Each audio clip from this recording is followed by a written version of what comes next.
Umnyango wezokuphepha komphakathi eWestern Cape uthi lokhu kudubula kuyamaniswa nokuziphindiselela kweqembu lemigulukudu.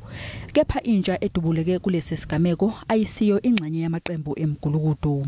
To target children, it's really disgusting and it must be really in the strongest terms be condemned. I had a meeting this morning with the provincial commissioner, General Patekele.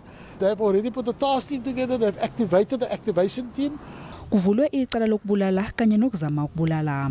Police were called to another scene on the corners of Cadillac and Austin Streets in Beaconville, where the body of an 18-year-old male was found with gunshot wounds to his neck.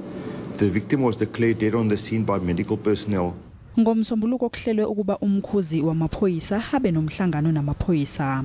And one of the top points on the agenda is everyone must report in their police precinct how they are dealing with gangs and specifically targeting the 11 gang areas that we have.